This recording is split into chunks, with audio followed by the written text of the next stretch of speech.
Hello, everyone. My name's Shane. I'm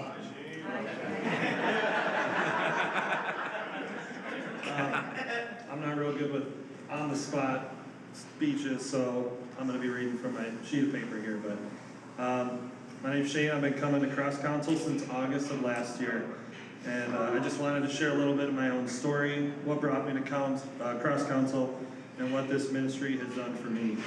I had a rough start to life. I had young parents who both came from broken homes. I had experienced a lot of dysfunction stemming from drug and alcohol abuse in my home, sexual abuse at the hands of a neighbor, and many other things. As a young man, I started using various drugs to escape my reality. Thankfully, my parents eventually became Christians and did their best to clean up their lives. This helped to lead me to a place where I was able to accept Jesus as my Savior too, although the core issues of my past had at this point still gone unaddressed. During my senior year of high school, I was listening to some dark, heavy metal music that triggered negative childhood memories, and I suddenly realized that what happened to me wasn't normal, and I sank into a dark depression. I began smoking weed just so I could get to sleep at night, and really just used drugs as much as possible to escape the memories and pain that kept replaying in my mind. I eventually confided in a friend that I was thinking about committing suicide, and he called my parents and told them he was worried about me. My parents quickly got me in for what would be my first counseling experience. Those experiences helped me to move forward without wanting to end my life, but they still did not address the core feelings I had buried inside. As an adult, I found myself struggling with substance abuse in various forms. Over time, I quit drinking alcohol, but traded it for a brief addiction to Adderall, and eventually would again settle on smoking weed as a way to manage my negative emotions for quite a few years. As time went on, I began to realize that this was not a sustainable pattern. In 2018, I had been working long hours at my job, and my mother-in-law passed away from cancer. I believe these events triggered a form of mental breakdown for me. I knew I needed help, so I set out to find a place that could help me sort through my issues. I went through counseling at 2 different places, which did provide some positive experiences by allowing me a safe place to share and work through painful memories. Neither experience really got to the root of the false beliefs I had internalized, though, so I again found myself repeating cycles of past behaviors. Around this time, I began to hear about Cross Counsel through a local men's group.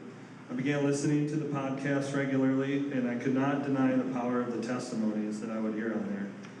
After experiencing more of the same behavioral patterns and continued use of marijuana to manage my negative emotions, I knew I had more work to do. This time, I set up my first session with Cross Counsel.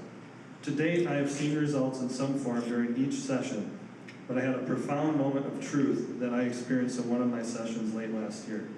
In that session, I went to 4 or 5 memories from my childhood, and the Lord showed me that I had felt unsafe in all of them. After that, I felt the Lord tell me that He was safe. The effect this had on me was immediate. Although I had always known in my head that Jesus was safe, I knew that my heart had just believed it for the first time, as I experienced a peace and warmth that came over me.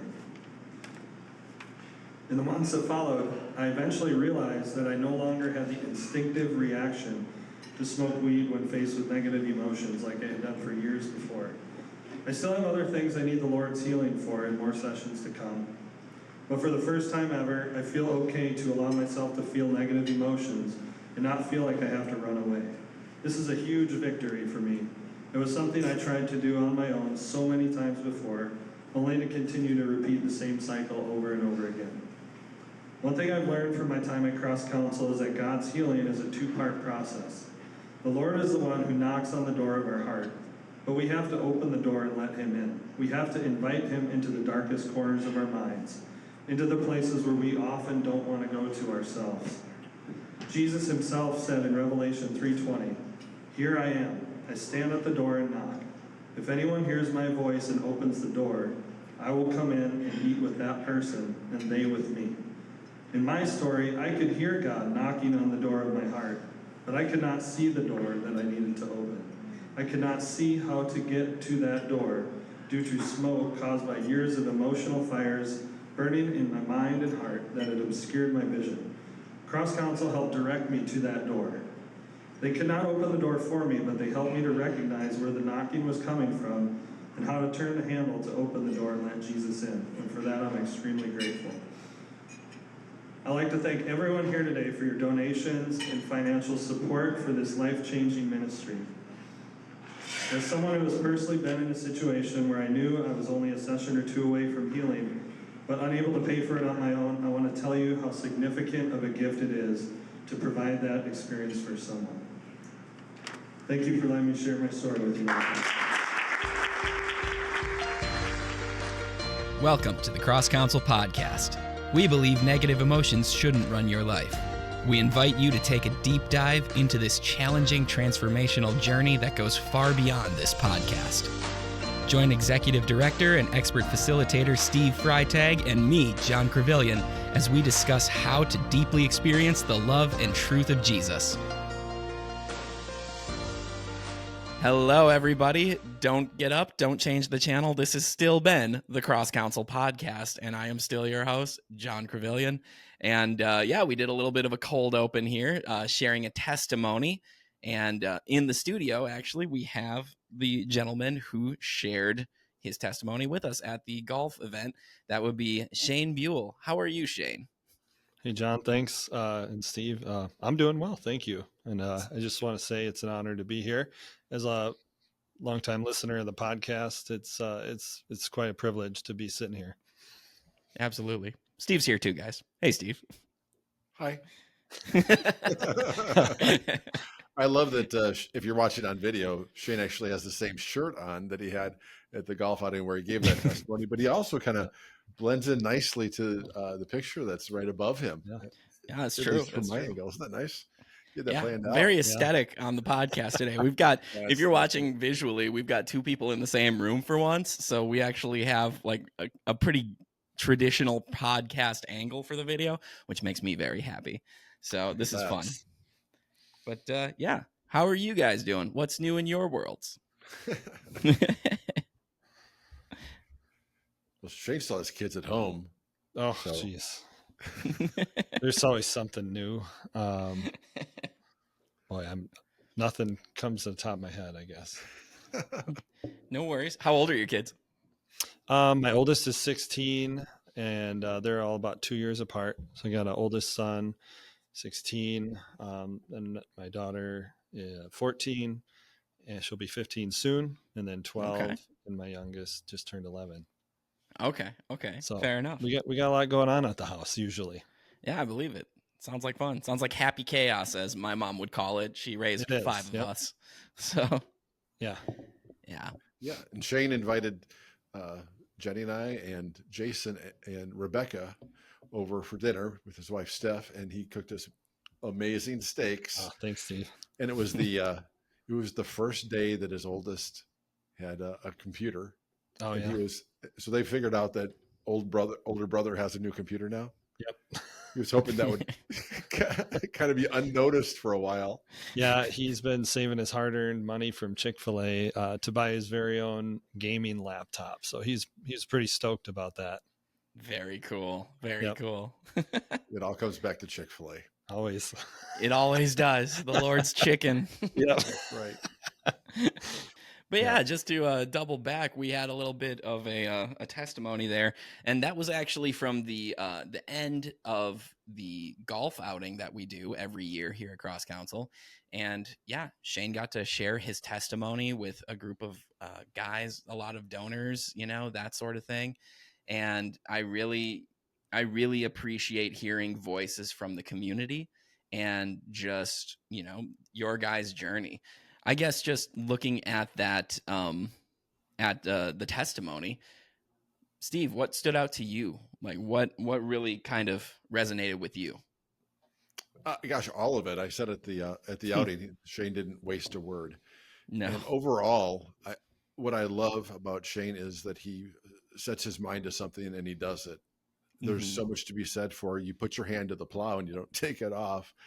And just even through his testimony, it's like, when I realized that I needed help and then help was offered to me, I stepped in. And so that's what he's done when he's come to Cross Counsel. He spoke to me for a while at church. Hey, listen to your podcast. I think I'm going to come see you. Yep. And I just smile and nod, right? Like, Yep. okay, Yep. I don't want to be coercive or manipulative. It's like, I'm here when you're ready. And I was just so blessed to see him jump in and go for it the way that he did. So we're always looking for people who want to jump in, who want to pursue Jesus, that realize there is more to this than what we've already discovered. And I guess I want to let him speak for himself. He said it so well in the testimony, but he realizes that there's been so many things along the way that have helped him get a little bit better. And so we don't ever want to dismiss any of that. People are at where they're at.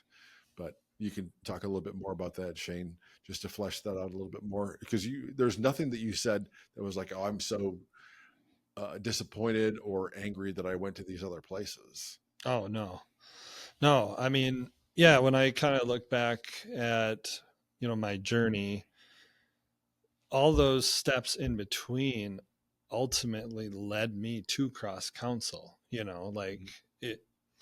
And yeah, everything I tried, I saw some growth. So none of it was bad. But what I was left with after every experience was just, although I could see some improvements, I just still felt like that's not it. There's still more to be done. And I just kept feeling like there's got to be a way to get God like right in the middle of what I'm pursuing, And when I first heard about cross counsel, I mentioned it in my testimony, but it was at the men's group at Living Water, and Steve, you had done a presentation to our group, and I had never heard of cross counsel before that, but it really spoke to my heart. Just hearing, you share about some of the people's stories there. And one of the big things for me too, that I really felt like this is the place for me, was when I found out, the Romans 12:2, like you guys just have that all over everything. And that's been kind of my life verse through my whole journey through counseling. I honestly almost got it tattooed on my forearm at one point. That's how much that verse means to me, because it is just so profound. For me, it was kind of a twofold thing, like I saw the reference to renewing of our minds, and to me, I saw that as a physical thing, because I've been using drugs for so many years. So there's the physical aspect of that, like stopping using these things, stop putting things into my bodies, and experience the physical renewal, but also the deeper meaning of renewing my mind, through just growing closer to God and letting him work in my heart. So when I saw the Romans 12:2 reference, I was like, oh, this place is it. I got to check this out, Nice. Yeah. Yeah, I think it's really important to honor everybody where they've come from. And there are people that hear a testimony like Shane's, they're like, oh my gosh, you had that much abuse in your life. Other people are like, but this ministry is for everybody. It really is. It's amazing how much we can discover when we step into some of our history and go, oh, I didn't even realize how traumatic that moment was. And we did a whole series on trauma. John and I, we hammered that out this spring, I think. Oh yeah. And it's again, it's not what we've gone through; it's how we've interpreted what we've gone through, and that's really critical. And I would just say, it's even a better way, I think, to say it, instead of like putting God in those places. It's discovering that He was already there. I think that's even sweeter. Absolutely. Right? It's like the eyes of my heart need to be open to the reality of what that is. I just had coffee with somebody this morning, and he was recounting a session he had 15 years ago.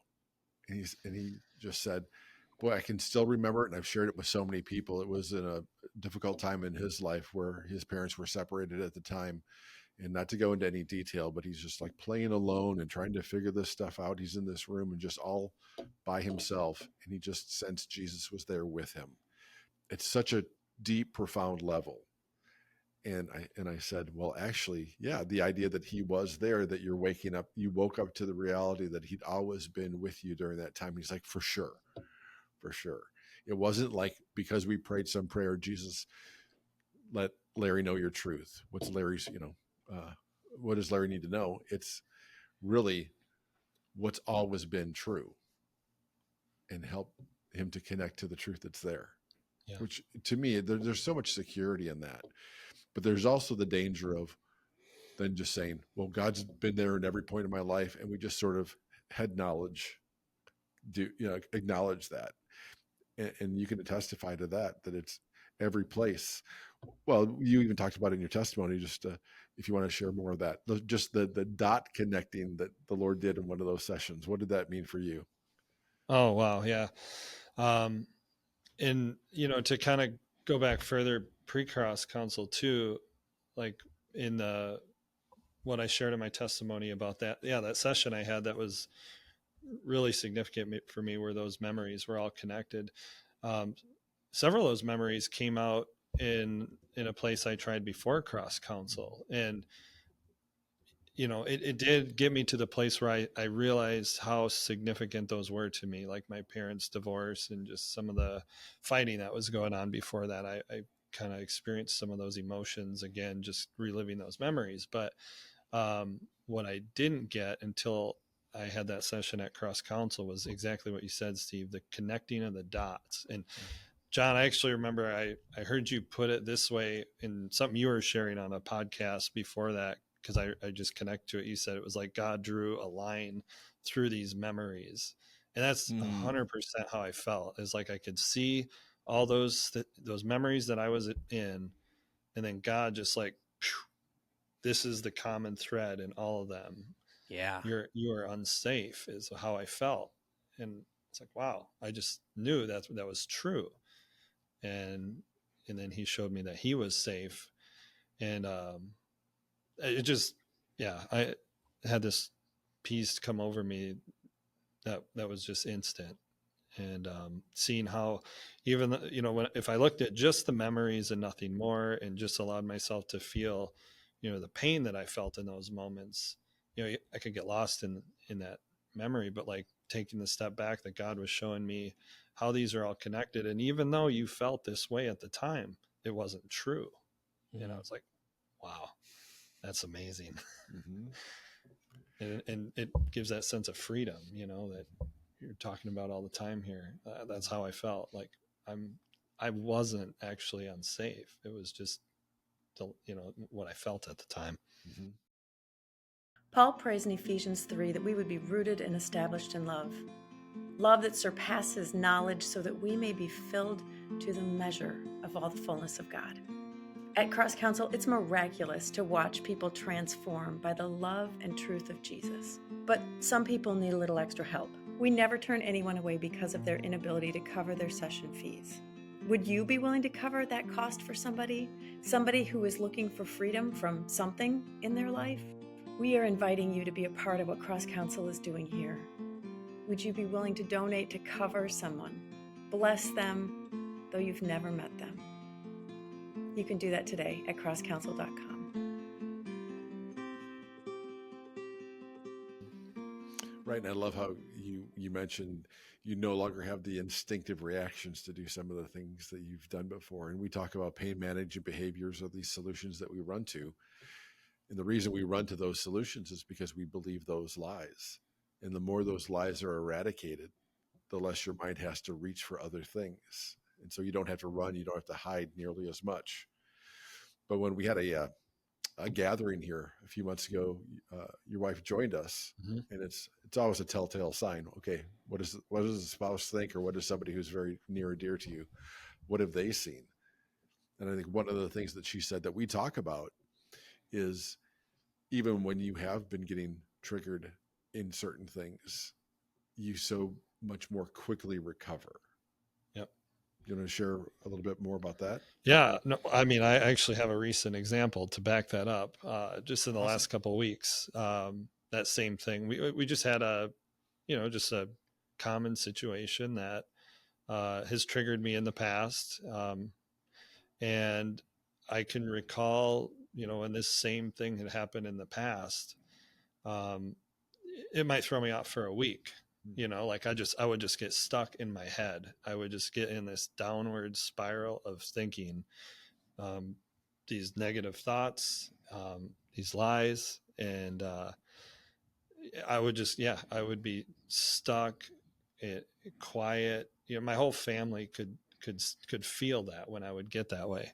And I kind of went back there when this happened, and this was just like 2 weeks ago.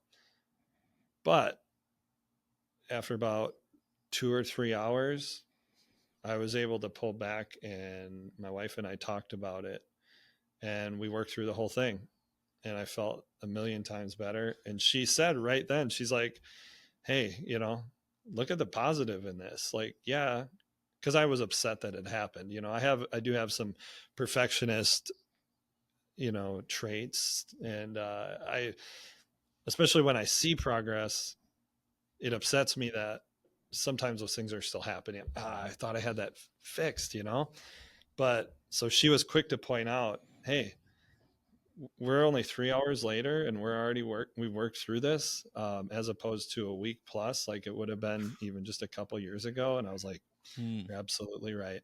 Mm-hmm. That's what I'm going to focus on. Yeah. Yeah. Instead of a 1 step forward and 3 steps back, it's Correct. 3 steps forward and 1 step back for a little bit. Yep. Yeah. That's so incredible how quickly we can return to that balance, that joy, that sense of normalcy when we don't have those things constantly just drilling at us, and the self-condemnation that can come. And the reason why we become perfectionistic is because of fear. That's at the root of fear is lie-based thinking, but at the root of that perfectionism is the fear. So it's all connected. And the thing that drives out fear is God's perfect love. And the more that we allow him into those spaces and experience his love, the more quickly we can return to who we really are. Yeah. Amen to that. And did you find yourself just, wow, noticing I'm already bouncing back? Yeah, definitely.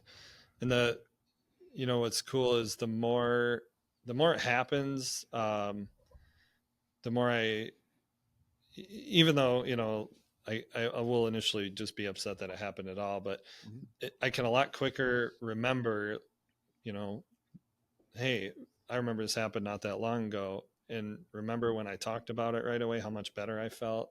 Remember how quick we worked through it. Mm-hmm. So it almost, what's the word I'm looking for? It reinforces that,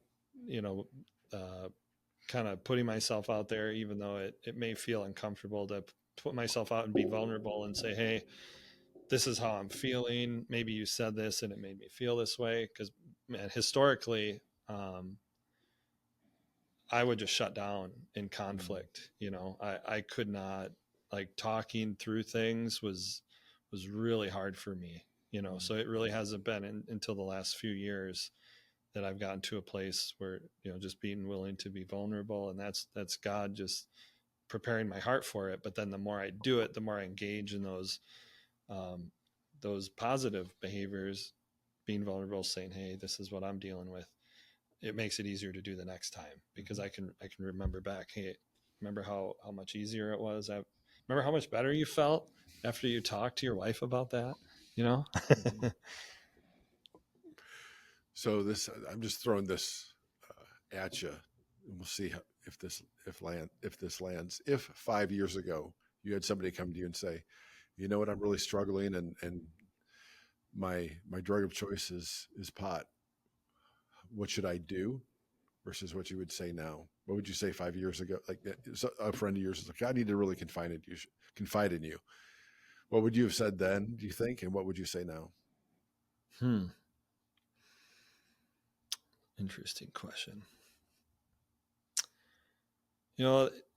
Interesting thing about my, drug usage is that, maybe in my absolute younger years, I was definitely more of a proponent for it in general.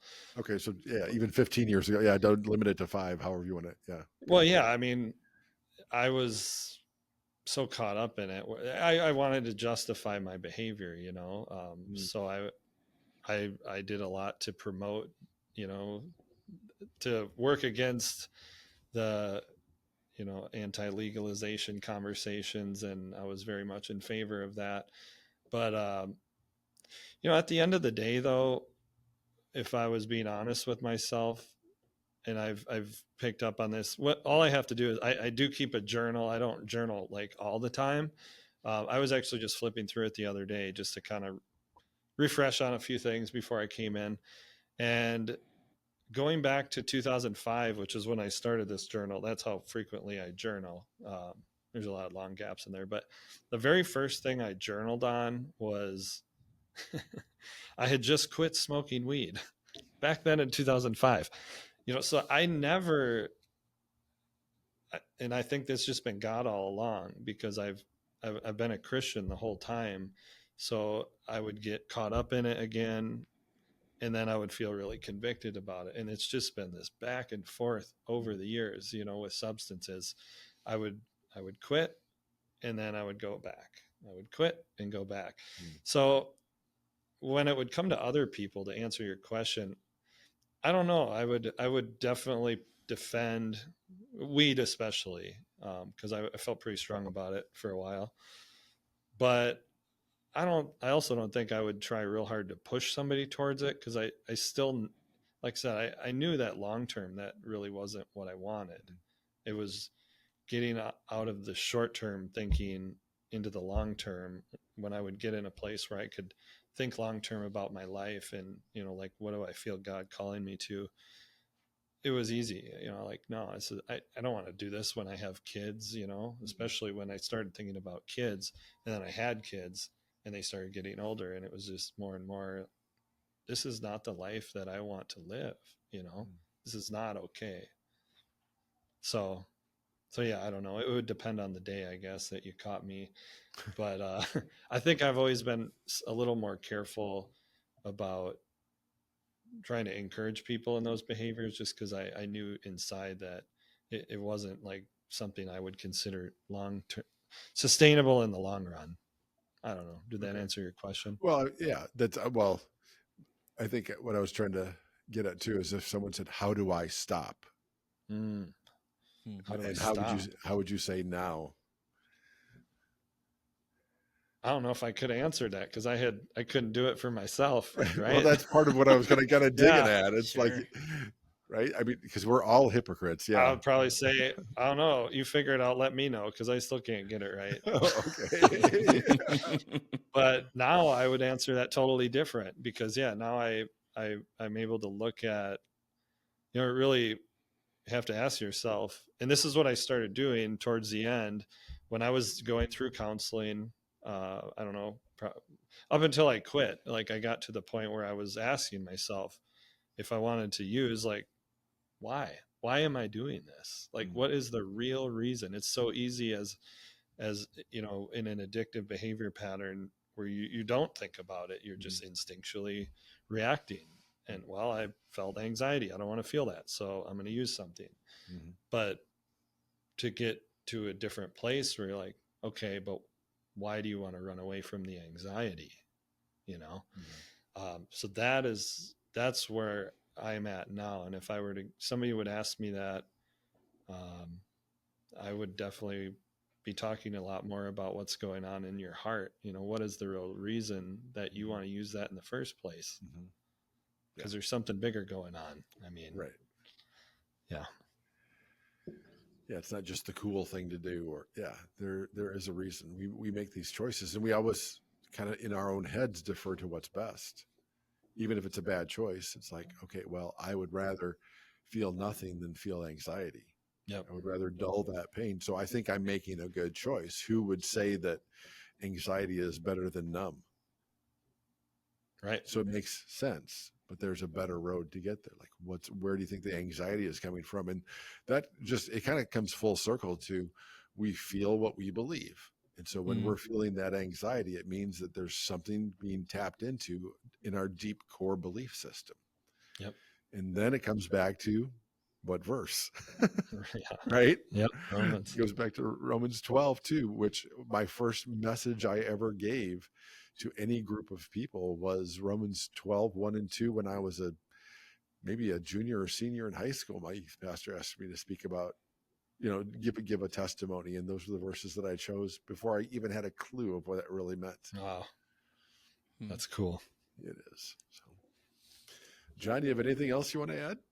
I'm just letting you guys go at I was it. gonna Like say, this that has was been, just- I'm listening along with the audience at this point. All right. Well, you'll have to listen again when you edit. That's true. That's true. I'm gonna be like deep in thought with like popcorn. Like, heck yeah. You know, something I just thought of, Yeah.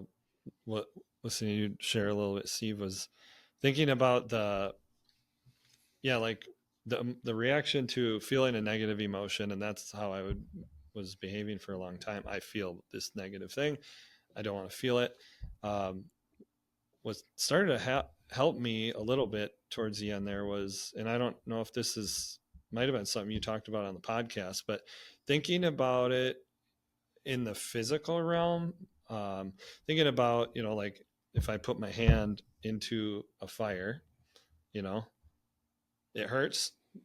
So my reaction is to pull back. Hey, I don't want to feel that. I want to pull out of that. And in the physical realm, it makes more sense because you can remove it, But what I kept coming back to in the emotional realm was I can run away from it for a little bit, but it never actually goes away. So that's how you get caught up in that cycle. And it would just get so old after a while. Be like, I can't, it's emotionally draining. Can't keep doing this. This is not sustainable, Mhm. Right. Maybe we should amend that illustration. Maybe it's something like, boy, if you're really, really hungry and you've got this lasagna in the oven, you try to grab it without an oven mitt, Yeah. right? It's like, okay, well, I want that thing. Well, the oven mitt is the truth and love of Jesus, right? Then you can grab that thing and you can endure. Yep. I like it. Yeah. Oven mitts aren't, but you don't walk around with oven mitts your whole life. Yeah. That's where it breaks down. But I don't know. We'll have to play with that illustration a little bit. Now you're hungry. I do love lasagna. So Okay. that This really is just works the for me. segue into our cross council oven mitts. That's You guys can get right. online right now. Yep. JK. Oh, thank you for saying that. Just a big shout out to our friends George and Nancy, who used to live here, and they live in Colorado. And George has been diagnosed with a brain cancer that's incurable. They listen to the podcast. Just want to share my love for them. And we, three other friends of mine, four of us went out to Colorado a couple of weeks ago and went out and had just an amazing time. And we took a cross council hat out, just like, George has got 100 hats, but with what he's got going on with this cancer, he's got to wear something over his head that's got some electrodes, and it's helping keep the swelling down and to keep the tumor from growing.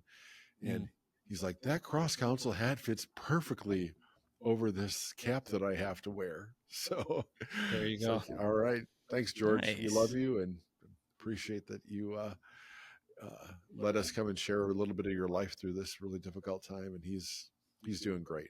It was, we almost had an argument about who was being blessed more, those of us who went out there to see him or them by us coming out. So it was very cool.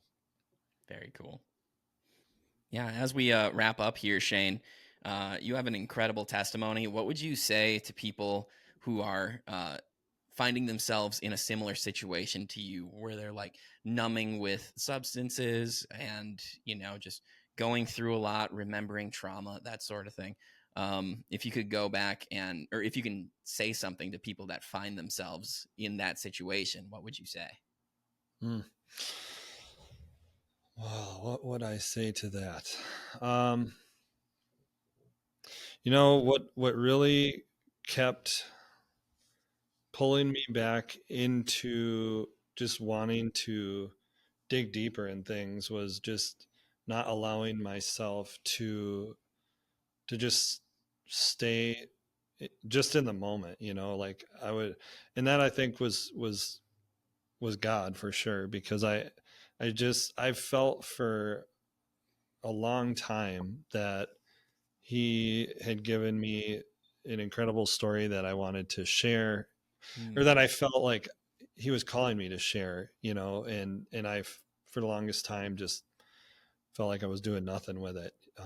I had a lot of other things that played into that too. uh, just a need for approval, wanting acceptance, things like that. But I just had this feeling for a long time that the Lord had given me these things and he was asking me to do something with it. And I felt like Jonah. I mean, for years, I really did. I just felt like I felt this calling, even though I couldn't articulate it really well. It was just a real general sense that I needed to be doing something. And I just felt like I was running, for years. And, Sure.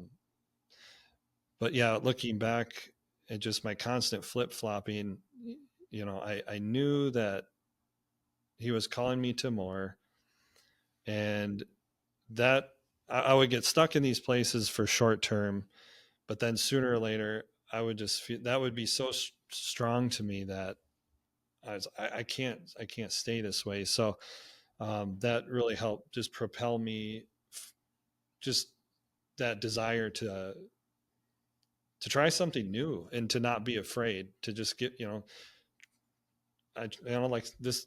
This was the third place I tried for counseling. It wasn't a home run every time, even though I had some growth. But I think there's just a lot of fear in being vulnerable, and that held me back for a long time. And I just really gave it to God when I felt like I had, I talked about it in my testimony, but after my mother-in-law passed away, and I really just hit a breaking point, where I felt like my brain was falling apart. And I just really cried out to God. I was like, I cannot do this anymore. I need you to help me, show me what to do. And he took me on a journey. It was like one step at a time. All I had to do was to be willing. And I remember just praying in church one day. I heard this lady's testimony about forgiveness, and it just really wrecked me. And that was kind of the starting point. And actually, that was in that email I forwarded you, Steve. The first thing I ever did was, I heard this video, this lady sharing her testimony in church. Incredible story about how she found forgiveness for somebody that had murdered her daughter, and it exposed a lot of hate that I had in my heart for the abuse that I went through. And God really convicted me of that. And I was like, okay, I don't know what you're calling me to do with this, Lord, but I recognize that you're calling me to something.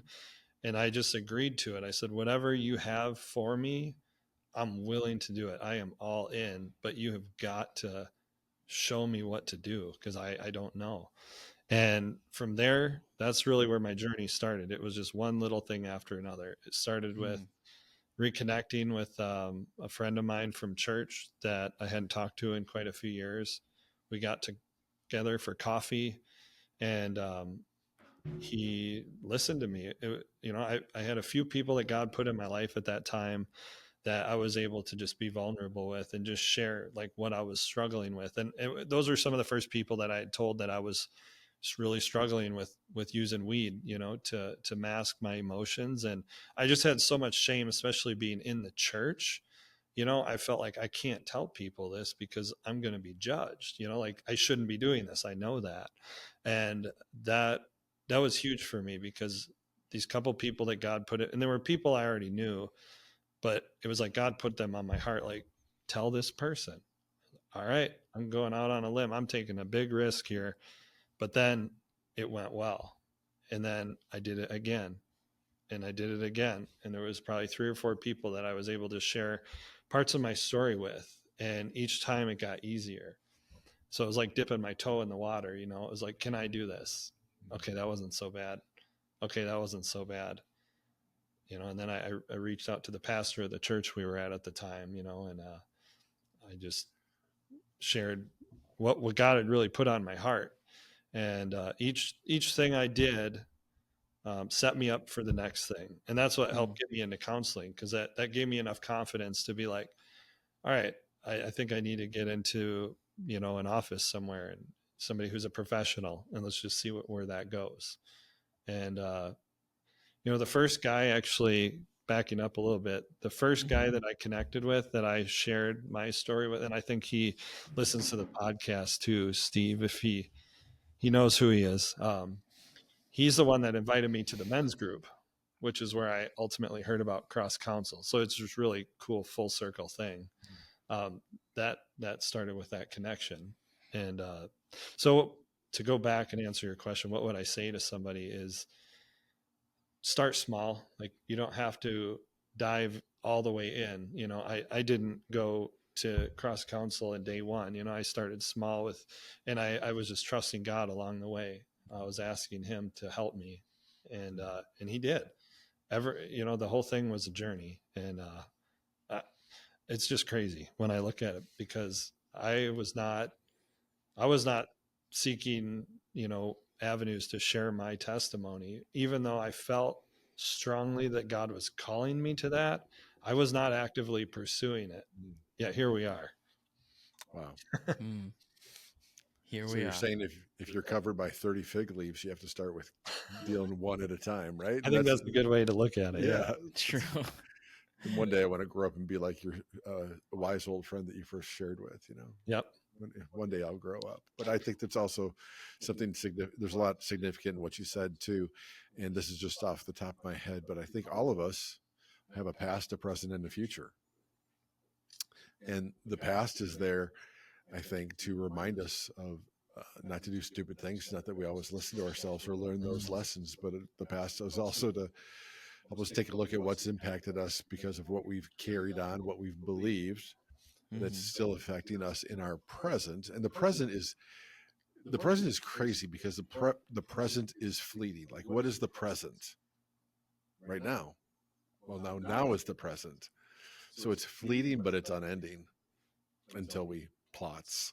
But then there's the present, or the future, that's important to take a look at to some degree, because I think what you're saying is you were looking at the potential future you, and you are saying, I don't want to become the person that I think I'm heading 100%, to become, right? 100%. And so it's the dynamic of those things, but to have you stop walking down that path of what you see in the future, you had to deal with some stuff in your past presently. Yep. So that's pretty amazing how that all works out. No, I think you hit on something really, really good there. And that's what's ironic about this whole thing is when I look back how I used to view the past, my past, the painful memories, that caused that significant depression in high school and recently, like that. When I had that kind of mental breakdown, if you will, after my mother-in-law passed away, it felt like the same depression I experienced in high school. It felt like I was living the whole thing all over again. So to be where I'm at now, I can't even put myself in the place of how I felt back then. And what God has done to those past events is he's completely transformed how I look at them, because it's so weird to say this, but I think I'm at a place now where I'm thankful for the things that I experienced, because, to tie into what you just said, that has helped me to look at the future and to connect it to the past and go, I don't want that to happen. Like, I have a choice in this. I have a choice where I'm going. Yep. So yeah, that was good. Well said, boys. Yeah, it's good. Mic drop. This has been the Cross Counsel Podcast. Please remember to subscribe, rate, share with your friends, and look for us on social media. The world will become a much better place, and Jesus will be seen in a much better light the more we are transformed by his truth and love. We'll see you next time, everybody.